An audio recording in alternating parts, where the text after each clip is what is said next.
102,9 FM KI Radio Sound of Knowledge. Masih di topik Jember, top informasi KI Radio Jember. Kita lanjutkan pembahasan realisasi serapan anggaran Kabupaten Jember tahun 2021 ini. Nah, penggunaan perkada dalam PAPBD Jember 2021 ini Pak Endi, sejauh ini bagaimana penerapannya? Ya, untuk perkada 2021 kita memakai dulu di awal. Di awal kami masuk itu kita kan banyak utang. Jadi hutangnya itu hutang kepada gaji ASN belum dibayar waktu itu, 2 bulan. Gaji perangkat desa juga nggak dibayar 5 bulan. APBD nggak punya. Jadi bayar pakai apa? Pakai apa kan susah. Ya BBM nggak bayar BBM, listrik, internet nggak bayar, utang semua.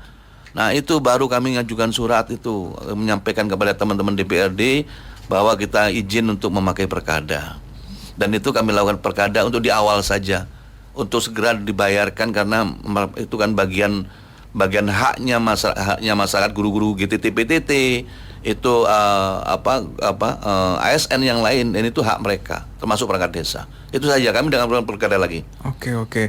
Tapi pembahasan PAPBD ini kan dilakukan bersama DPRD meskipun menggunakan perkada, yang mana sebenarnya itu bisa dilakukan sendiri oleh eksekutif Pak Endi. Ya. Jadi kami dengan sinerginya kami dengan DPRD, tentunya kami akan membahasnya bersama-sama.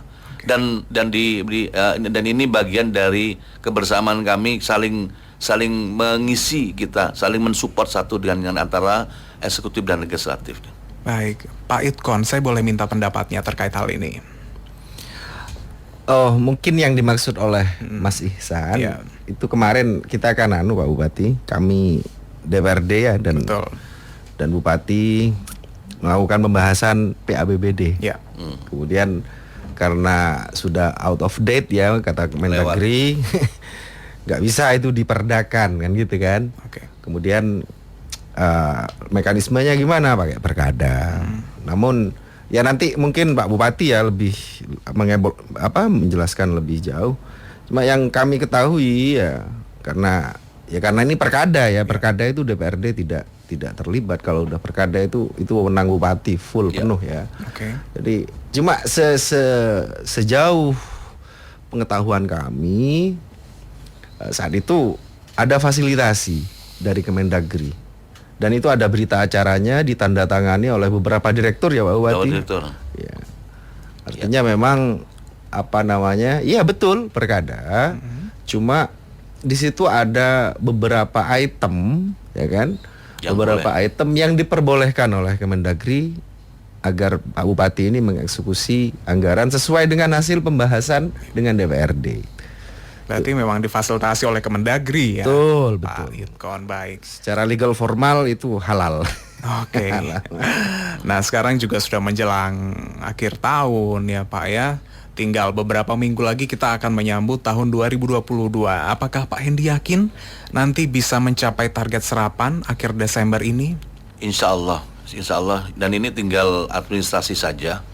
Dan beberapa tempat yang memang masih dalam proses pekerjaan fisik ini sudah mulai itu dipercepat terus.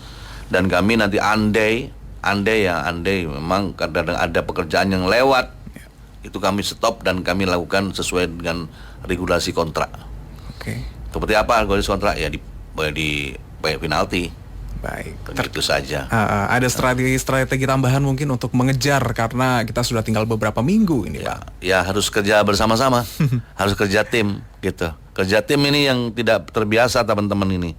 Dan ini sudah dengan kondisi sekarang, dengan saya periser terusan kawan-kawan terus, dan mereka timbul kerja tim. Kami sekarang ini sudah lebih mempopulerkan kerja bersama-sama. Seluruh OPD kami panggil kumpulkan satu tempat, kita kerja bareng di situ. Itu kami lakukan. Kita awasi harus selesai sehari, selesai sungguhan gitu. Jadi ternyata bisa kok. Itu. Kira-kira menurut Pak Itkon strategi ini masuk akal atau? Iyalah, harus. Jadi kan gini Mas Ihsan, Oktober ya kemarin itu saya masih ingat Pak Jokowi itu dalam tanda kutip ya agak jengkel, agak marah lah. Beliau marah karena ada 226 triliun uang Pemda yang ada di bank itu. Kemudian ini se-Indonesia, problem ini se-Indonesia. Pak Bupati tadi sudah menyampaikan ya. Ini bukan kami apologis, bukan ya, karena memang ini problematika kepala daerah di seluruh Indonesia terkait dengan serapan anggaran ini. Ada 226 triliun, bayangkan, Oktober kemarin. Kemudian beberapa hari setelah itu saya masih ingat, saya cross check ke BPKAD Provinsi Jawa Timur. Saya cross check. Ini mohon maaf Pak Bupati, ini bagian dari fungsi kontrol kami ya, fungsi pengawasan kami. Kami cek sana. Betapa kagetnya saya, Mas, ketika mengetahui bahwa Jember peringkat 11. Bayangkan, dari 38 kabupaten kota di mana APBD-nya praktis baru start bulan Mei, kita peringkat 11. Waktu itu Pak Bupati kalau nggak salah udah hampir 60% serapan kita. Kabupaten kota lain itu masih 40-50. Iya.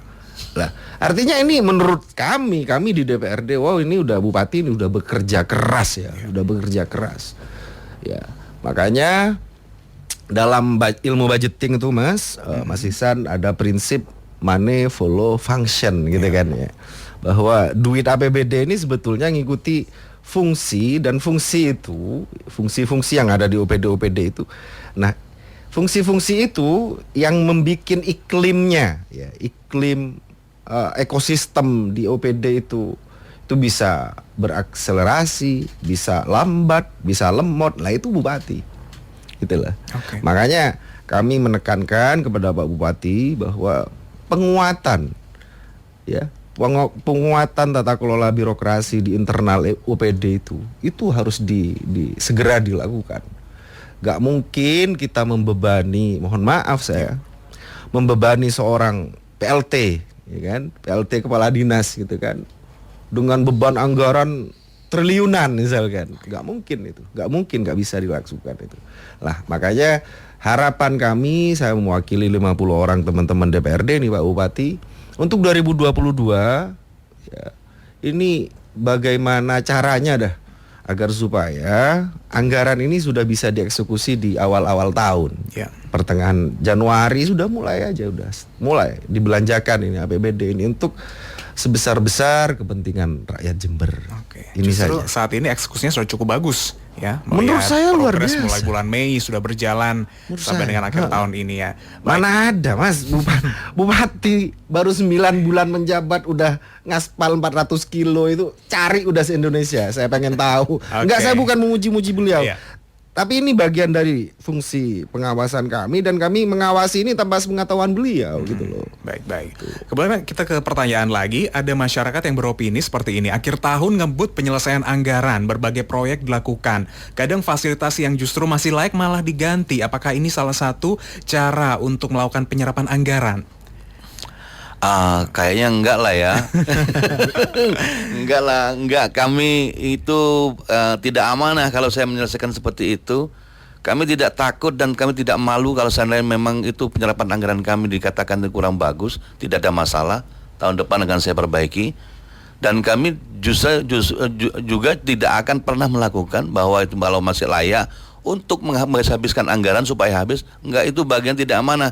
Dan itu risiko tinggi buat saya, bukan untuk dengan masyarakat saya, tapi dengan Gusti Allah. Okay. Jadi itu tidak boleh dilakukan. Mohon maaf, mungkin Bapak Ibu kalau minta penjelasan detail seperti itu, monggo datang nanti kalau ke saya boleh, atau langsung ke dinas terkait minta penjelasan lebih detail.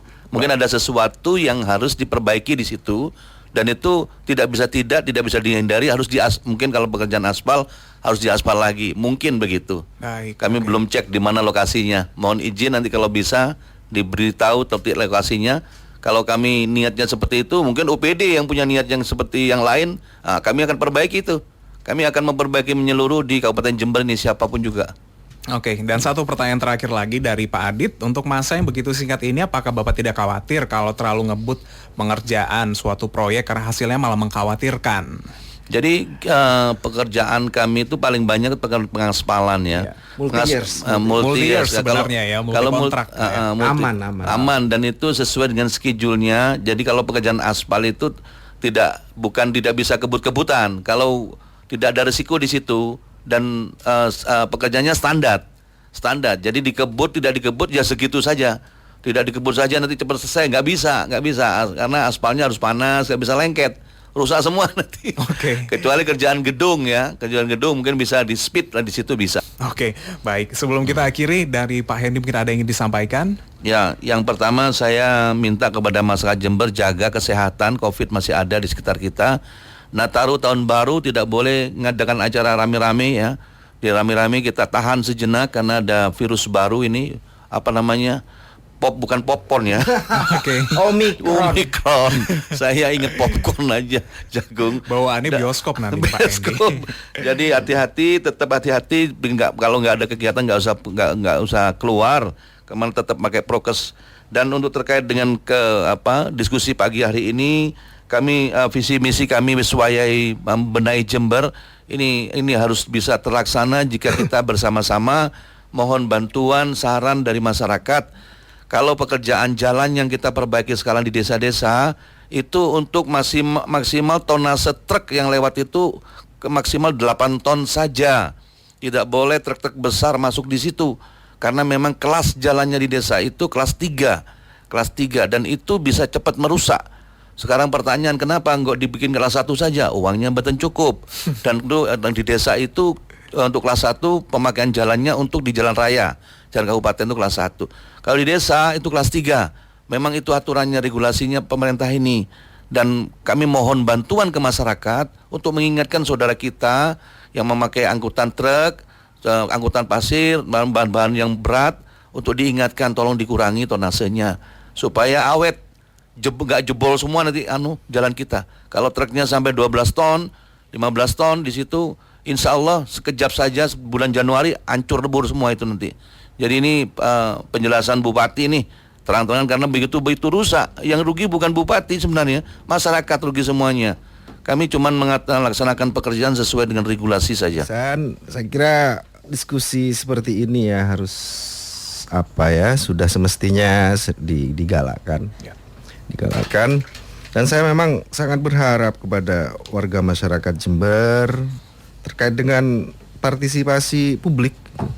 Jadi kami Bupati dan DPRD ini udah punya perda tentang keterbukaan informasi publik.